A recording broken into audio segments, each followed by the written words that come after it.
Hey, what's going on, everybody? This is Ango bringing you some new wrestling news, some very big stuff. An AEW wrestler will be making their debut in AAA for the first time ever.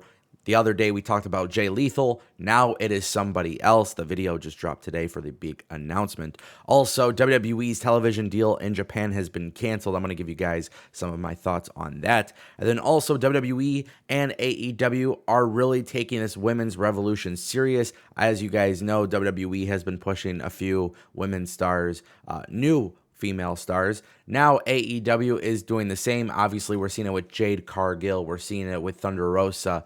But it looks like AEW has some major plans for Britt Baker, and I'm going to sound off on this, give you guys my opinion, and let you know what I think. So first, let's just jump into it. Bobby Fish, former WWE NXT superstar, former ROH superstar. Now he is a current superstar under the AEW umbrella. He and Adam Cole dropped a video today that was actually really cool. It was Adam Cole basically beefing him up, making him look a lot better than he is.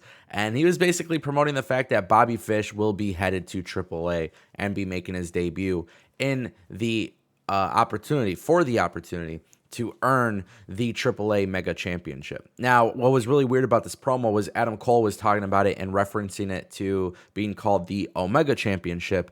And their whole storyline here is that they're trying to bring AAA's belt back to AEW because that's where it rightfully deserves to be. That's Adam Cole's way of promoting it and then promoting Bobby Fish in the match.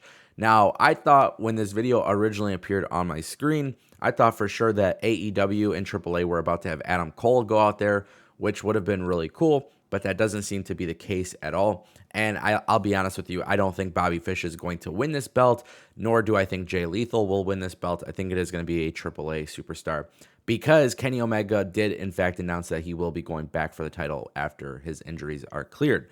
Now, the reason why this is actually a big deal is because Bobby Fish is headed there for the first time. AEW is doing this, obviously, because of the open door policy. When Kenny Omega goes down, they're helping each other out. And it looks like there's a good relationship between the two, so I don't see a problem with it. But I do want to see more prominent stars enter through this forbidden door in order for me to deem it as something that is successful in the long term. So ultimately, I'm not mad about Bobby Fish or Jay Lethal going to AAA. I just think AEW could do better, and hopefully we start getting some bigger names in AEW from AAA because I think there could be a lot of benefits to that. All right, guys, now we're going to talk about WWE and their Japanese TV deal, which has pretty much been expired. So J Sports, which holds the WWE programming in Japan for WWE, right, like here's the thing. They own this TV rights, Raw, SmackDown. They have like their own like little subscription thing for WWE as well. That was also discontinued. Basically, WWE hasn't had luck in Japan in many years. I mean, that's really what it's coming down to. If you guys don't remember, WWE NXT was supposed to launch its own Japanese division. There was talks. Rocky Romero came out and was talking about WWE and Japan both having communication throughout the years. But New Japan obviously hasn't pulled the trigger on working with them. Then it was brought up again because of a more prominent conversation featuring Bryan Danielson, aka the former Daniel Bryan. So WWE has tried keeping a little bit of a relevancy in Japan. And I don't think WWE has a problem business-wise in Japan. I think, New Japan and all of these other promotions in Japan are successful for a reason. I think WWE does pretty well out there as well. But the big thing that people seem to forget is that it wasn't a good look with WWE trying to buy up the indie wrestling world. And they did that with the UK. And I think when they try to do that with Japan, there was just no way in hell it was going to work. Now, what I find to be most interesting here is how does WWE plan to move forward? Because the contract was supposed to extend. Now it's expired. Now they're not working together. Will WWE find another TV deal out there? What is WWE's viewership out there? These are things that I'm not familiar with, but I want to become familiar with because WWE in the United States is doing fantastic. WWE in India is doing fantastic. WWE in the UK is doing fantastic.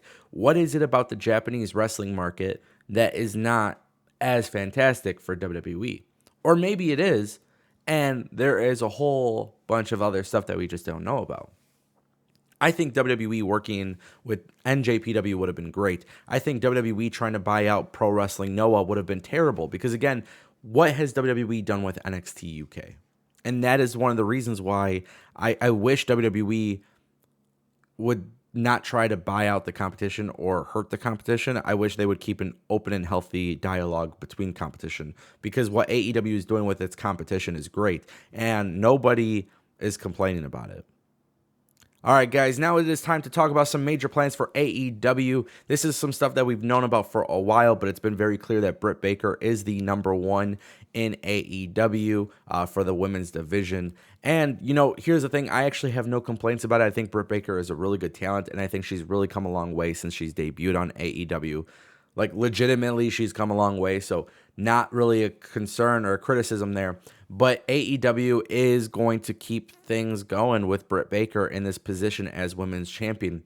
And it sounds like they have some major plans between Britt Baker and Thunder Rosa, because they're starting to revisit that. Now, Dave Meltzer also was talking about this and was saying that AEW has major plans for Thunder Rosa and Britt Baker going into 2022. Now, the belief is that this will be taking place at the Revolution pay-per-view, which is totally cool, totally understandable. That's probably, in my opinion, when Britt Baker drops the title anyways. However, with AEW, you simply never know. I think the biggest thing is AEW has a lot of fan support for Britt Baker, especially when she's coming out making her entrance and stuff like that. Despite being a heel, the fans are really behind her. It's a very tricky situation because she's one of the heels that are very cool to cheer.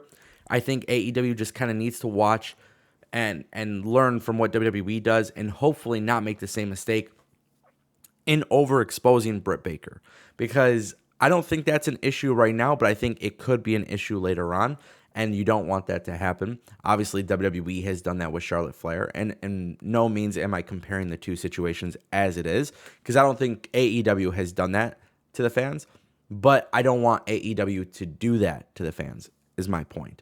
And I think you have something really special with Thunder Rosa. I think you have something special with Jade Cargill. And within time, Jade Cargill will improve.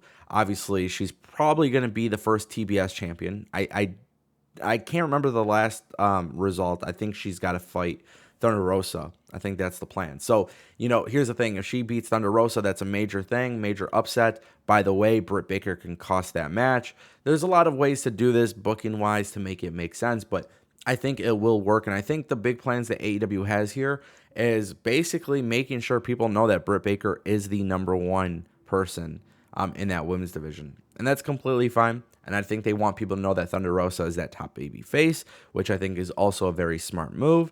And I think as AEW progresses, that's actually going to be a very good business decision. All right, guys, if you want more videos like this, go ahead and click the video on the screen.